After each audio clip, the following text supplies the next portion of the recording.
but instead of using wood, I want to build out concrete because of tornadoes and such in Oklahoma. So one thing I really want to look at was moisture when I started thinking about designing the house. And what was really cool is this textbook that is offered in this class really does a good job on many different issues. A lot of times when you pick up a textbook, you read it once, you pretty much know everything, and you're like, yeah, never pick it up again. And if you do, you're like, yeah, this is not even useful information. This is just packed full of actually good stuff, which is very rare in a lot of classes that I found. So just a little bit about an outline today.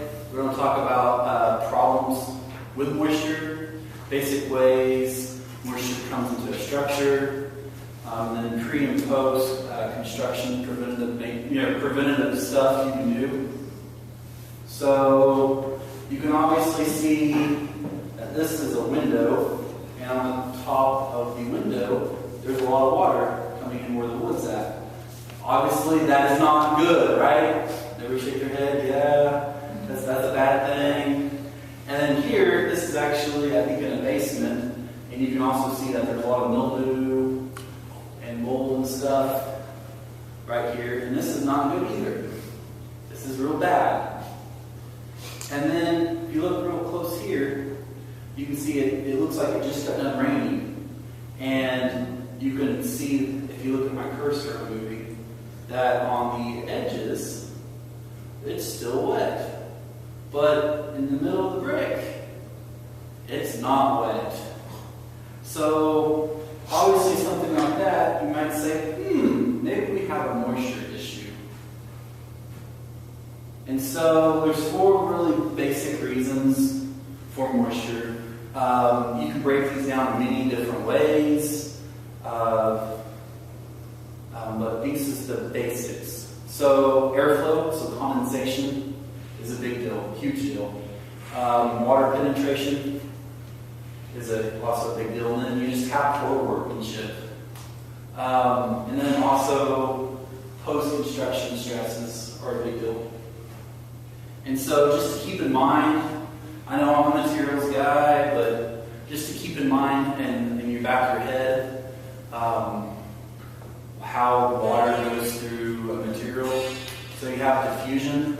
So from a low concentration to a from a high concentration to a low concentration. So if you have a bucket of water and you actually put a drop of Kool-Aid in there, it will actually eventually, or dye. I mean, picture like red dye. It'll eventually, whenever you put that little drop of dye, it'll actually go through the whole entire container, and it'll all be reddish or pink, or depending on how much dye you have.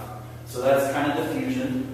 And then you have absorption. So people are used to saying, absorption or adsorption. And really that's just kind of saying bricks and mortar in general are kind of like a sponge. So they'll actually take a fluid and absorb it. So that's what happens a lot. So picture just a sponge and you go in a bucket of water. That's kind of the same thing. And then you have permeability, which is the movement of a fluid under a differential pressure. So you have a high pressure and a low pressure. So something similar would be a basement floor. Maybe you have a water table. So you have water that's directly hitting your CMU units in your basement. Well, eventually that water will want to travel through that wall into your basement and say hi to you and cause fun issues. So a little bit about airflow in general. This is really typical for condensation to happen whenever you're in extreme differential temperature changes. So in this picture, I stole from the internet, you can see it's snowing.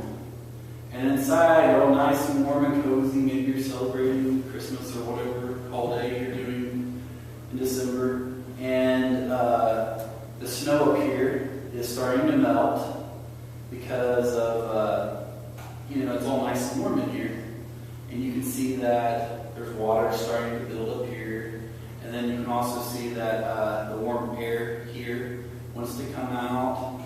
And maybe you have some missing wall insulation, or or maybe a leaking window, stuff like that. That really help, or that really can cause some issues.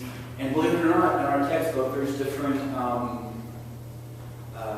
examples of how to actually figure out how much condensation and such is actually, you can actually calculate it, theoretical calculation would be nice.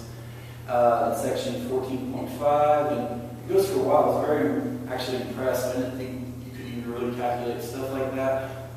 And then also water penetration. So this example here, you obviously don't want your water going directly, towards your structure. I mean, the drainage is a huge, deal. So obviously this is more of just a humorous illustration, but you want your water going away from your structure, not towards it, so that it can penetrate and go through your structure and cause all sorts of fun issues, but away from your structure. And then another thing is workmanship. If a cat can put its head through your wall, you may have some issues. I'm just saying, you might need to go back and fix your wall. And one thing that was very, I mean, it kind of makes sense, but a lot of the reason why water goes through a normally so-called built wall is because maybe in the mix design when they did the mortar, they may have a high water cement ratio or something, and they actually water goes through it very, very easily because of the permeability. So the book constantly said over and over again in different chapters that was one of the big issues was the mortar. Because usually whenever you build bricks, they're usually very consistent and they're in a controlled environment. And obviously you want to put your mortar, I think Jacob talked a little bit, but you also want to put your mortar all the way through and distribute it correctly, because then you don't have holes. And then post-construction stresses, you're talking about, maybe the soil swells or settles or whatever, and it causes a crack. And so obviously you want to inspect houses, especially after 8, 10, 12 years. Just kind of look around and make sure, hey, does it kind of look like they're settling? Does it look like they're maybe starting to cracks? Because obviously that, water goes straight through your structure.